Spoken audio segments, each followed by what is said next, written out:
Hi and welcome back to the channel.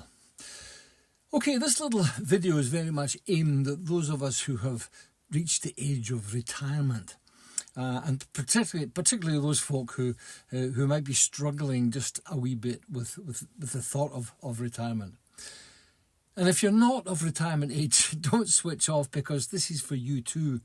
And God willing, and with the wind in the right direction, you'll make it to retirement age eventually. So stick around. You might find this useful someday. I have to confess, I haven't found retirement very easy. I stopped full-time employment. I was a magazine editor when I was 60. And I struggled for a while. Indeed, I still haven't properly retired. I still write my monthly column in the Scots magazine, which is incidentally the world's oldest consumer magazine. And I occasionally write a piece for the outdoor press or for the campervan press. And of course, I still put these videos together for YouTube. But the important thing for me is that I have plenty of time to participate in the things that I enjoy and can still physically do. Now, it's no secret that I'm now in my mid-70s. I've had one or two health issues, including open heart surgery. But now that I've returned to reasonable fitness, I'm back climbing hills, I ride my bike most days, and I enjoy some regular bike packing, loading all my gear onto my gravel bike, not my e-bike, and heading off to the wilds for a night or two of lightweight camping. And if I can return to that kind of outdoor activity in my mid-70s, anyone can. I like to think of it as the autumn gold period, using the benefits the retirement years offer to get out there and enjoy the great outdoors as much as I've done all my life. I think it's about making the most of this retirement time that those of us with reasonable health can enjoy. A time of autumn gold when we don't have to work. We're not answerable to anyone. We've got loads of free time. And maybe most important of all, we don't have to prove ourselves to anyone anymore. Indeed, many of us have achieved something very special indeed. We've bucked the biblical 70 years. And that's no bad thing. Autumn gold is about making the most of what time we have left. I think it was the veteran actor George Burns who once said, you're getting old when you bend down to tie your bootlace and you think to yourself, I wonder if there's anything else I can do while I'm down here. It's about making the most of every situation, making the most of every opportunity, making the most of every day.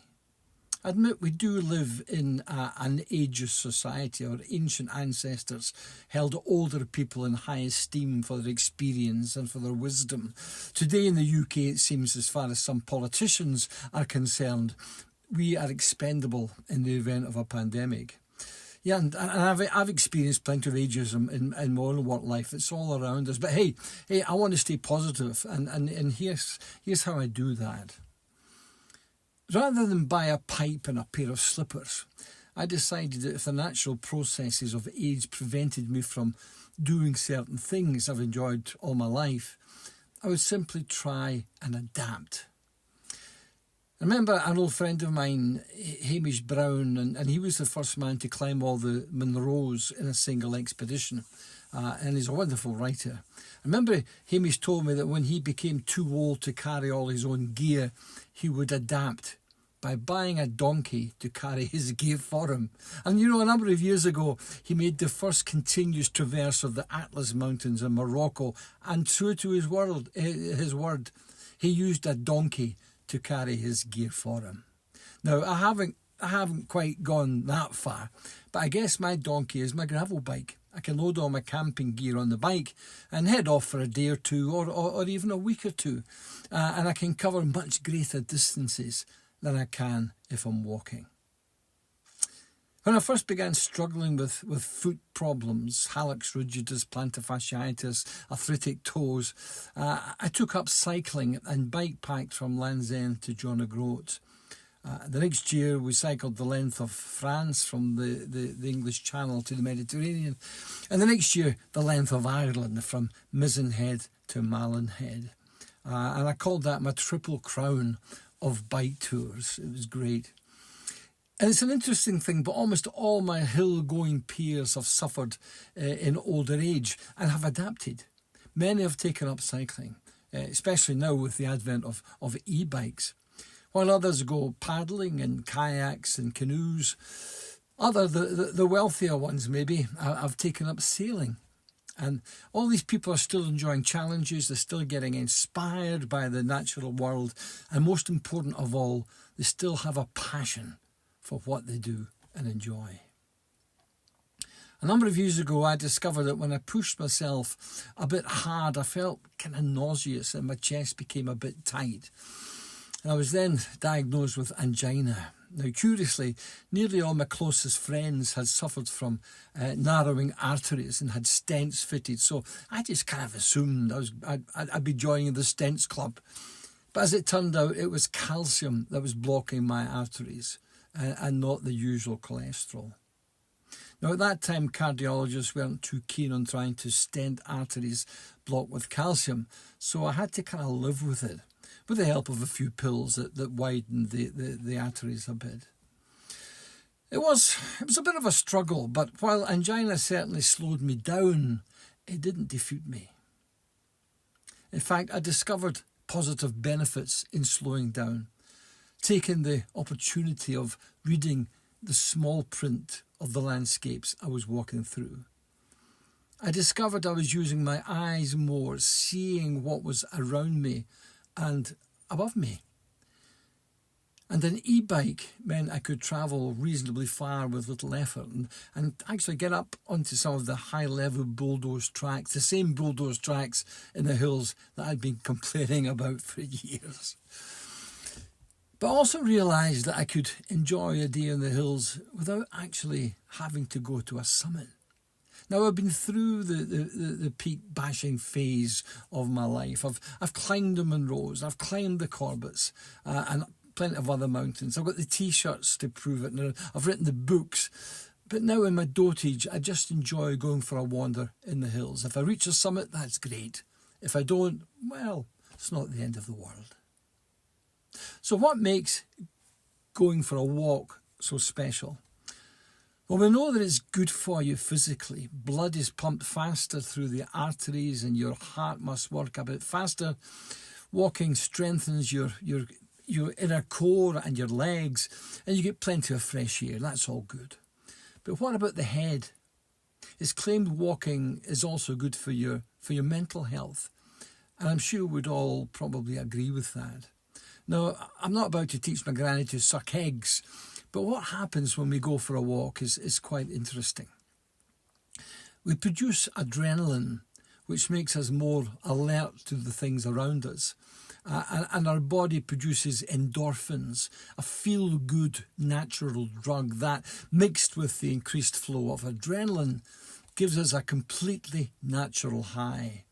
And it's a high that in its own way is as addictive as heroin or crack cocaine, but without the downsides of those things. And while I personally prefer to walk alone or with my wife Gina, I can fully understand why folk enjoy walking with a bunch of like-minded individuals, some friends. Walk and talk. It's great.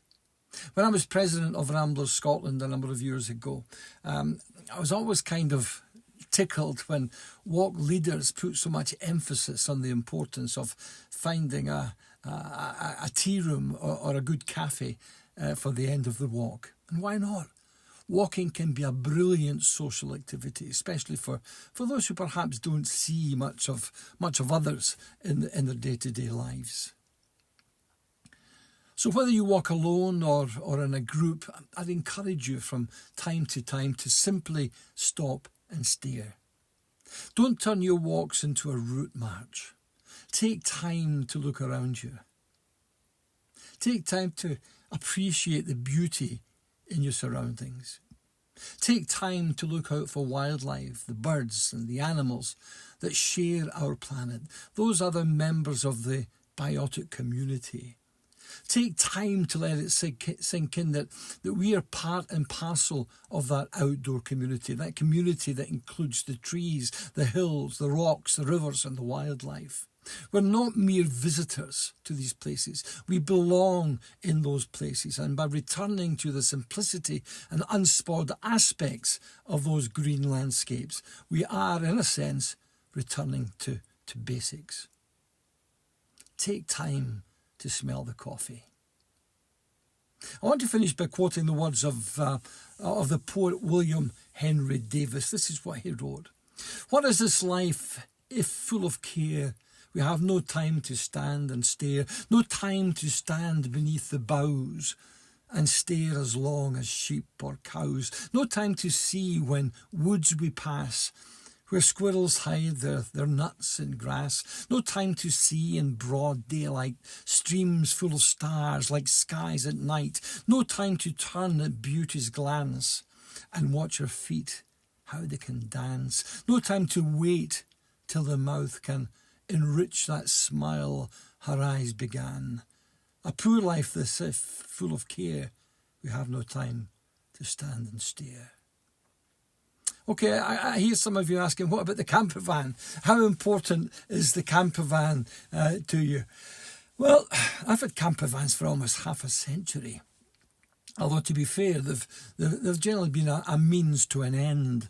A vehicle come accommodation it's taken me around the country so many times, climbing, hiking, riding my bike, watching wildlife, collecting folk tales, collecting stuff for books and articles. But now Gina and I often go off in the Caravaggio and enjoy campervanning for its own sake.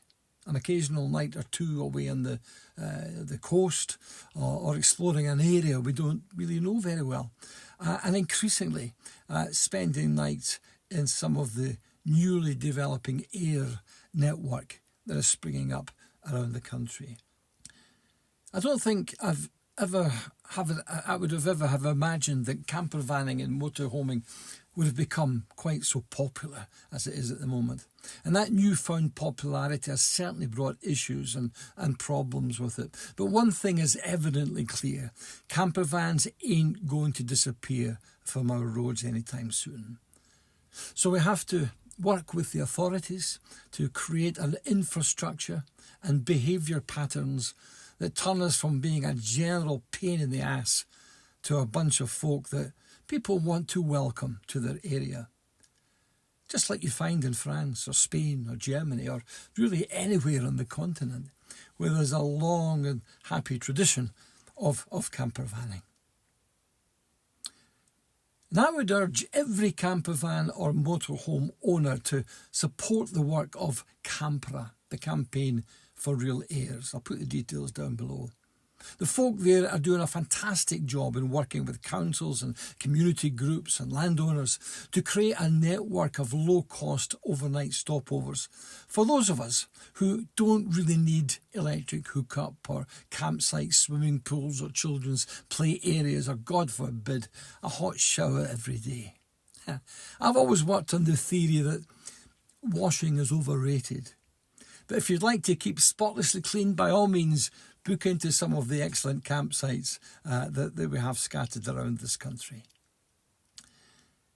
Gina and I generally use a combination of airs and campsites, and to be honest, we haven't actually parked up, wild or off-grid for a long time now. Maybe we're getting old, and that brings me back to where I started. So I've come full circle, so I guess it's time for me to stop. If you found this video useful in any way, can I ask you maybe to consider subscribing to the channel? I'd really appreciate that. And indeed, if there's anything I have said or anything I haven't said that's important, make a comment below. Keep it nice though. There's too much unpleasantness on social media these days, so let's be kind to each other. And on that note, enjoy your campervan, enjoy your outdoors, and make the most of it before the nights draw in again. It's hard to believe summer's almost over. Anyway, see you next time. Take care. Bye-bye.